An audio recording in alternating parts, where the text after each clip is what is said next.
Hey there, welcome back. In today's video, I want to talk about two important things. I want to talk about stress and joy and whether or not they can exist together. Because over the past 5 years that I've been doing the blog and business thing, I have felt a lot more of one of those than the other. And that's kind of really been hitting me hard lately, that I've spent so much of my time consumed by stress. And until I started thinking about it, I didn't really realize how much time went by that I've just been existing instead of living, and just been going through things day by day. And I've been in survival mode of how do I, make enough money to make this work? Like, how do I get my stuff out there? How do I keep my head above water? How do I spend all the time in my business that I need to hustle and make money and make progress, but still have time for family and friends and cleaning the house, which I never do. And it's, I don't want to live like this anymore, in this place of anytime that something goes wrong, like if there's something wrong with my car, or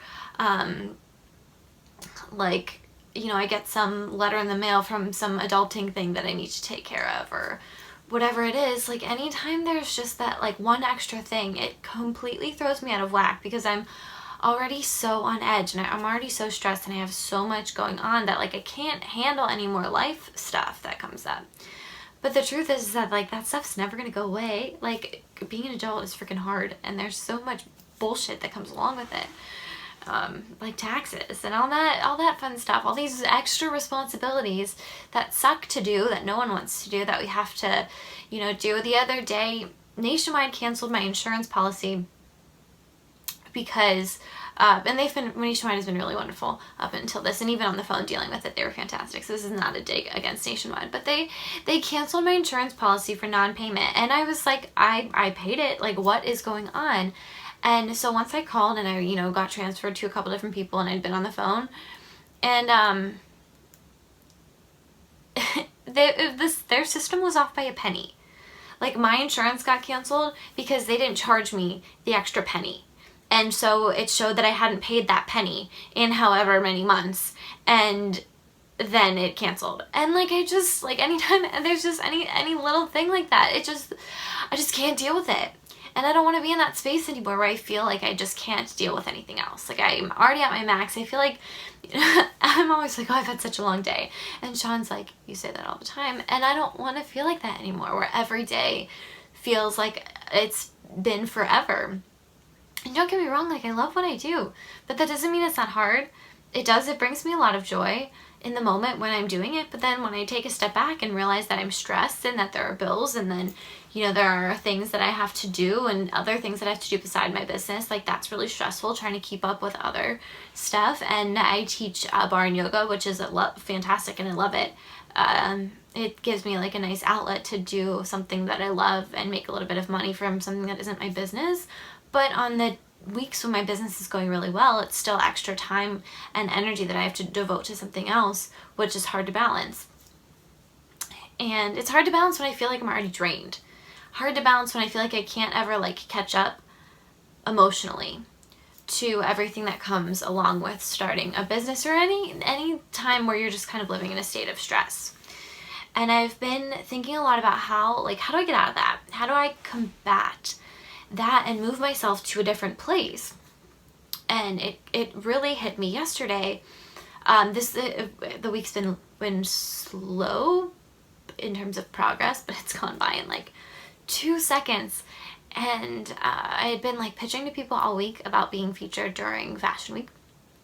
It's one of the main opportunities I use throughout the year to work with brands and to feature them. And I love to use the buzz and excitement around Fashion Week to bring some attention and exposure to smaller businesses. And it's always so much fun, but it's anytime you're pitching anything, it's not calming. Pitching isn't easier. It's hard because you get a lot of no's, and we've been talking about rejection in the past couple videos. Anyway, so I literally devoted most of my week to that. And Friday was such a great day because I got 2 new people to say yes to what I was doing, which is so amazing. And then I had 4 people pay invoices. And like when all was said and done, at the end of the night, I still felt like I was consumed by stress. And I was like, what the hell, Alan? Like, you just had a really fantastic day in terms of business and progress, and you made some of the money that you needed to be able to pull off Fashion Week, and you have new clients, and you're growing your business. But my shoulders were still so tight, and I still, like, my chest just had that, like, anxious feeling. And I was like, what is wrong with me? Like, I'm stressed because next week is Fashion Week.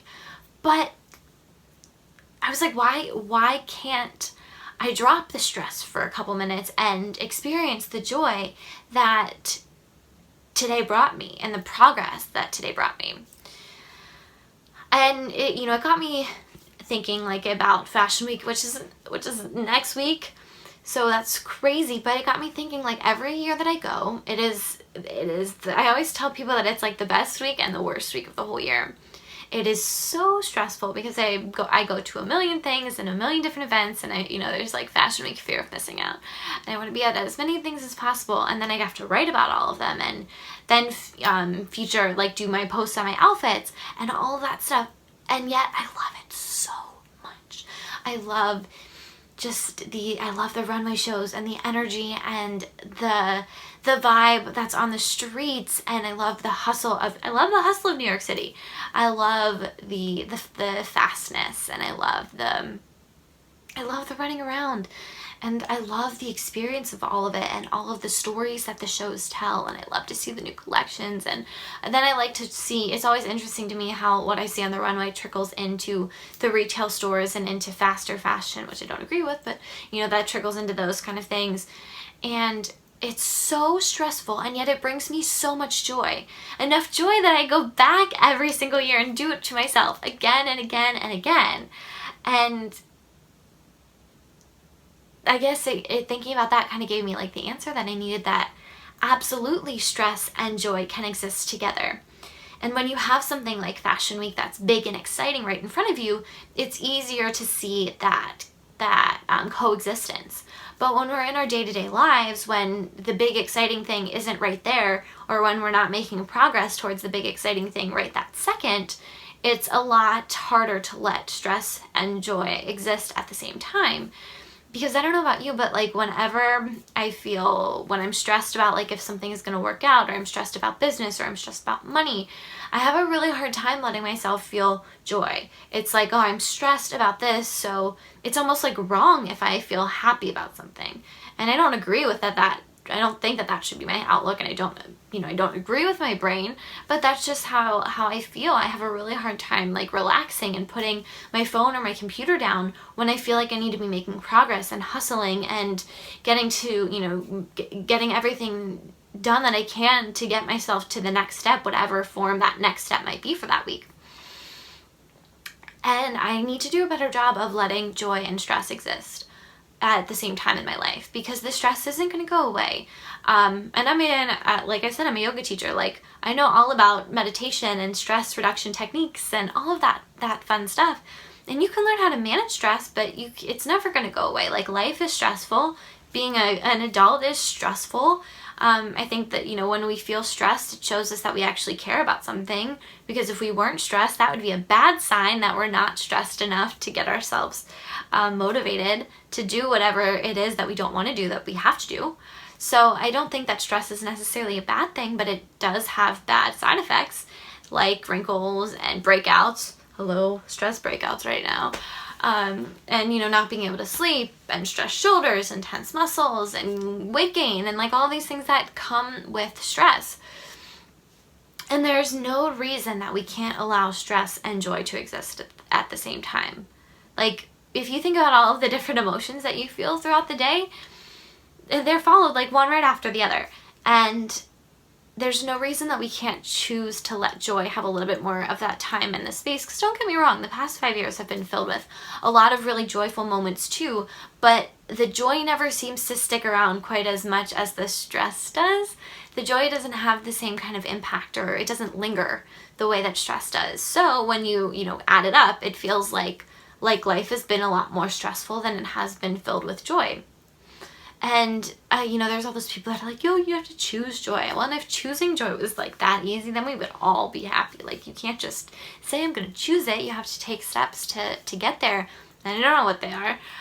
But my content is gonna be dedicated to figuring out how to do more living and figuring out how to keep my business and my blog moving forward, but allowing myself to step back from having to be in it all the time, and allowing myself to do things that make me happy and find smaller ways to make me happy. Because there are, big things that make me happy, but I don't ever, and I set time aside, like Sean and I have a date night every week and that makes me happy. And I love spending time with my family, but I need to integrate more smaller ways throughout my day to tap back into joy and to tap back into positive experiences rather than stress and negativity. So if you are feeling super stressed, I want you to think about that you're allowed to feel joy too.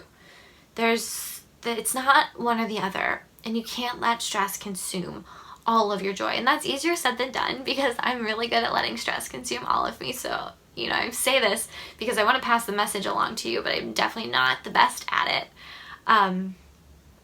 But Fashion Week, the fact that I have that experience every year and that I go back every year is proof to me, and I hope that maybe it's an example of proof to you, that we can allow ourselves to be amazed and filled with joy by things, even though they might be stressful, or even though the other circumstances around the situation might be really stressful. So think about what is stressing you out and how you can allow joy to be a little bit louder than the stress, because sometimes reducing stress or quieting the stress isn't easy, but I think that we can always find more ways to bring joy into our lives if we could be a little bit more mindful and intentional about it.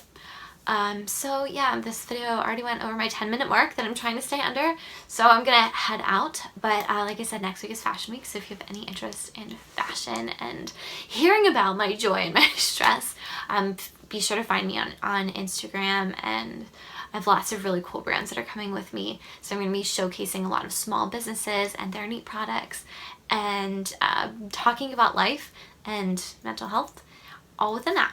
So, and my next vlog, the vlog 5, can you believe we're at 5 already? 5 is going to be, I don't know what yet, but something all about Fashion Week, and it'll be filmed from Fashion Week instead of my cluttered office with my, I need somebody to come over and style all my shelves. Alright guys, have a great week, and I'll talk to you soon.